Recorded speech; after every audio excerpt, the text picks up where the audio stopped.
यदा यदा हि धर्मस्य ग्लानिर्भवति भारत।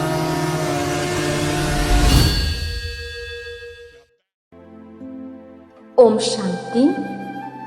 9 मई 2021 अव्यक्त बाप दादा के महावाक्य। Revise date 27/12/87। वाणी का टाइटल निश्चय बुद्धि विजयी रत्नों की निशानियां। आज बाप दादा अपने चारों ओर के निश्चय बुद्धि विजयी बच्चों को देख रहे हैं। हर एक बच्चे के निश्चय की निशानियां देख रहे हैं। निश्चय की विशेष निशानियां। पहला पॉइंट, जैसा निश्चय वैसा कर्म। वाणी में हर समय चेहरे पर रूहानी नशा दिखाई देगा। दूसरा पॉइंट, हर कर्म संकल्प में विजय सहज प्रत्यक्ष फल के रूप में अनुभव होगी। मेहनत के रूप में नहीं, लेकिन प्रत्यक्ष फल व अधिकार के रूप में विजय अनुभव होगी। तीसरा पॉइंट, अपने श्रेष्ठ भाग्य, श्रेष्ठ जीवन व बाप और परिवार के संबंध संपर्क द्वारा 1% भी संशय संकल्प मात्र भी नहीं होगा। चौथा पॉइंट, क्वेश्चन मार्क समाप्त। हर बात में बिंदु लगाने वाले होंगे। पांचवा पॉइंट, निश्चय बुद्धि हर समय अपने को बेफिक्र बादशाह सहज स्वतः अनुभव करेंगे। अर्थात बार बार स्मृति लाने की मेहनत नहीं करनी पड़ेगी।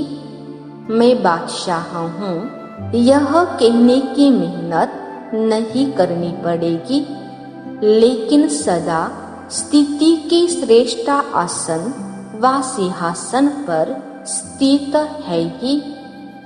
जैसे लौकिक जीवन में कोई भी परिस्थिति प्रमाण स्थिति बनती है, चाहे दुख की चाहे सुख की, उस स्थिति की अनुभूति में स्वतः ही रहते हैं।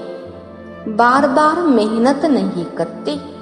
मैं सुखी हूँ व मैं दुखी हूँ। बेफिक्र बादशाह की स्थिति का अनुभव स्वतः सहज होता है। अज्ञानी जीवन में परिस्थितियों प्रमाण स्थिति बनती है, लेकिन शक्तिशाली अलौकिक ब्राह्मण जीवन में परिस्थिति प्रमाण स्थिति नहीं बनती, लेकिन बेफिक्र बादशाह की स्थिति व श्रेष्ठ स्थिति बाप दादा द्वारा प्राप्त हुई नॉलेज की लाइट माइट द्वारा, याद की शक्ति द्वारा, जिसको कहेंगे ज्ञान और योग की शक्तियों का वर्षा बाप द्वारा मिलता है।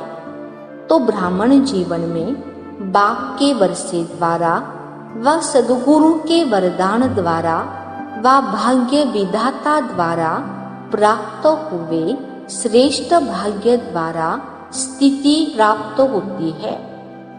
अगर परिस्थिति के आधार पर स्थिति है तो शक्तिशाली कौन होगा?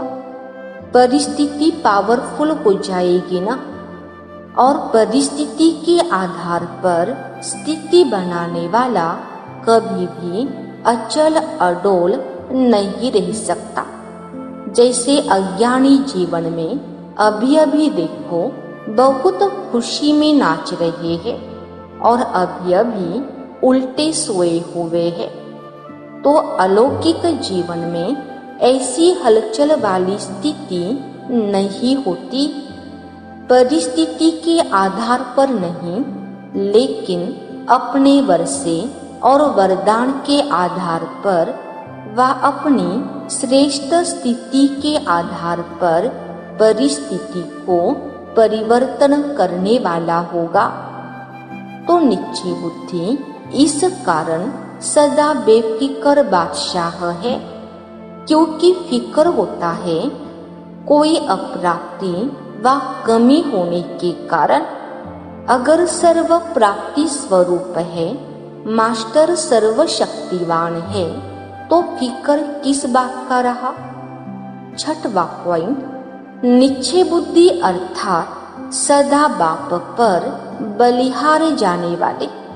बलिहार अर्थात सर्वंश समर्पित, सर्ववंश सहित समर्पित, चाहे देह भान में लाने वाले विकारों का वंश, चाहे देह के संबंध का वंश, चाहे देह के विनाशी पदार्थों की इच्छाओं का वंश, सर्ववंश में यह सब आ जाता है। सर्वंश समर्पित व सर्वंश त्यागी एक ही बात है।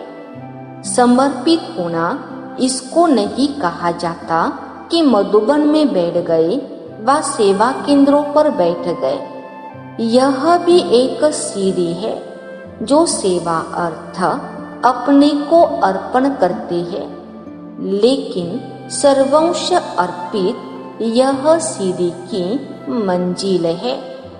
एक सीढ़ी चढ़ गए, लेकिन मंजिल पर पहुंचने वाले निश्चय बुद्धि की निशानी है तीनों ही वंश सहित अर्पित। तीनों ही बातें स्पष्ट जान गए ना। वंश तब समाप्त होता है जब स्वप्न व संकल्प में भी अंश मात्र नहीं। अगर अंश है तो वंश पैदा हो ही जाएगा। इसलिए सर्वंश त्यागी की परिभाषा अति गुह्य है, यह भी कभी सुनाएंगे। सातवां पॉइंट, निश्चय बुद्धि सदा बेफिक्र निश्चिंत होगा।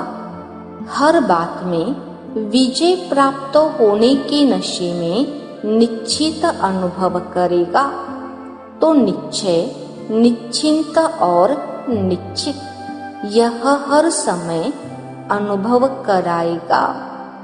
आज का वरदान, व्यर्थ की लीकेज को समाप्त कर समर्थ बनने वाले कम खर्च बाला नशीन भव। विस्तार, संगम युग पर बाप दादा द्वारा जो भी खजाने मिले हैं, उन सर्व खजानों को व्यर्थ जाने से बचाओ तो कम खर्च बाला नशीन बन जाएंगे। व्यर्थ से बचाव करना अर्थात समर्थ बनना। जहाँ समर्थी है वहाँ व्यर्थ जाए यह हो नहीं सकता। अगर व्यर्थ की लीकेज है तो कितना भी पुरुषार्थ करो, मेहनत करो, लेकिन शक्तिशाली बन नहीं सकते। इसलिए लीकेज को चेक कर समाप्त करो तो व्यर्थ से समर्थ हो जाएंगे। स्लोगन, प्रवृत्ति में रहते संपूर्ण पवित्र रहना, यही योगी व ज्ञानी तो आत्मा की चैलेंज है।